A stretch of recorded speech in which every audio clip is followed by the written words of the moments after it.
My name is Robtel Pailey, and I work at the Ministry of State for Presidential Affairs. I'm presently the Special Assistant for the Minister of State for Presidential Affairs. And I primarily help in running the Ministry of State. But I have three primary targets that I'm working on, specific projects. One has to do with diaspora engagement. So right now I'm focusing on helping the government to formulate a policy on diaspora engagement, as well as setting up an Office of Diaspora Affairs, which will be incubated in the Ministry of State in the Office of the President. I also work on scholarship streamlining. A few years ago, we noticed that there were a number of issues and discrepancies in the manner in which scholarships were being vetted and given to students.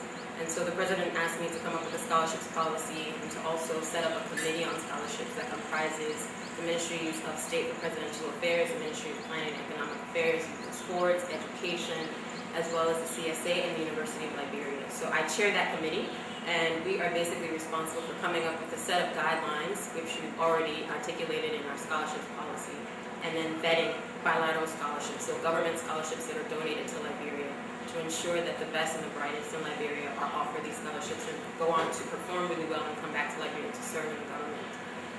And then the third major project I'm working on is also communications as it relates to the government's Lift Liberia PRS, which is a 3-year development agenda that the government instituted in 2008 to reduce poverty in Liberia. I host a radio show called Lift Liberia on Unmill Radio. It also simulcasts on ELBC.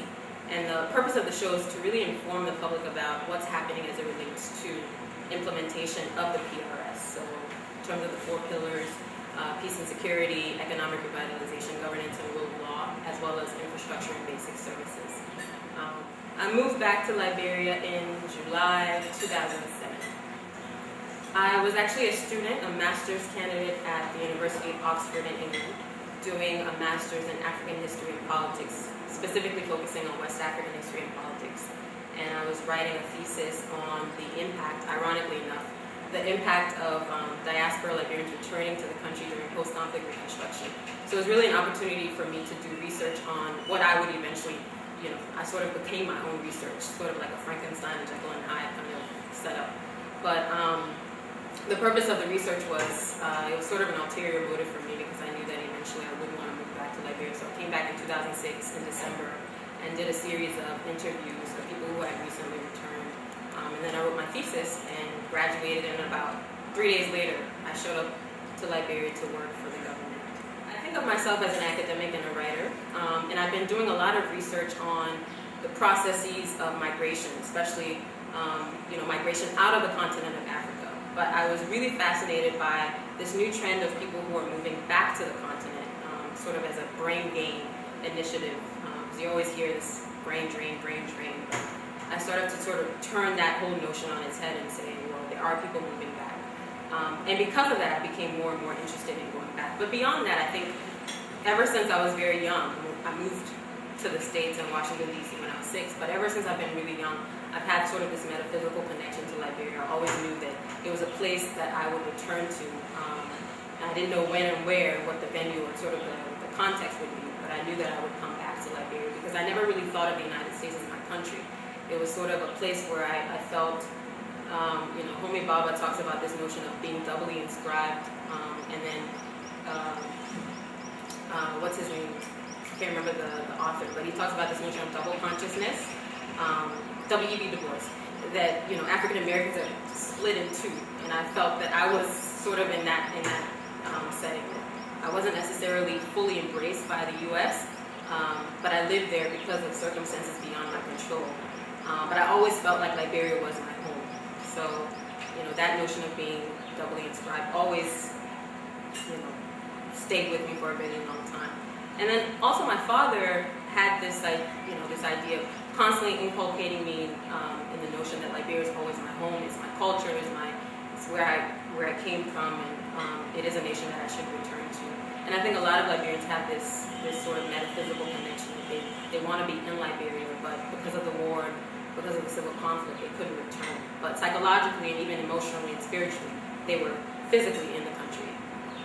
So I think that's the main reason why I decided to return. And I think also the opportunity presented itself. We had an election in 2005. There was an enabling environment. There was peace and stability. And for the very first time. It was a time where there was renewed hope, and I wanted to be a part of that dynamic process of post-conflict reconstruction. So that's the main reason why I decided to come back. Lived in Liberia in the 80s and the early 90s. It's a completely different country. And so if you come in with a lot of expectations and a lot of romanticized notions about Liberia and what it once was, you'll be sorely disappointed. But the advice that I have, just generically, is to come in with a spirit of collaboration, a spirit of humility, a spirit of I have more to learn than I have to teach, and to also come in the first 6 months and listen and learn. I remember when I was leaving from England, because I left straight from England and arrived back in Liberia. I didn't even have a chance to go back to the States.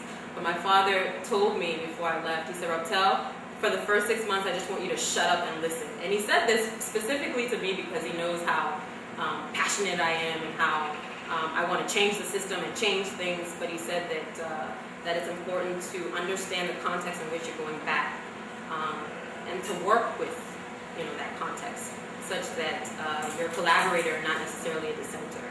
So that's pretty much it in a nutshell. Don't have too many expectations. Come in with an open, tabula rasa, blank slate, and I think your expectations, the non-expectations that you have, will exceed what you could even imagine. There are a lot of opportunities to learn.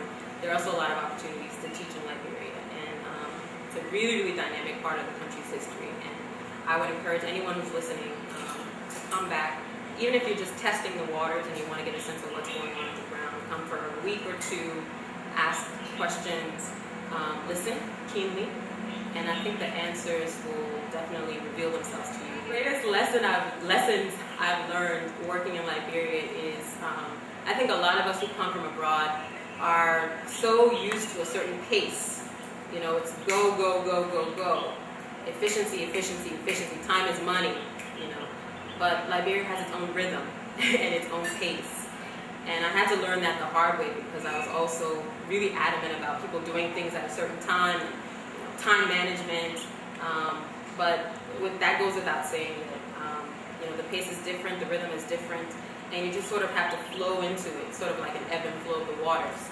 And I think once you learn that, you can try to change the pace a little bit by being as efficient as you possibly can, but there's very little control you have. I mean, people start meetings 2 hours late, and you just have to chill, you just have to relax.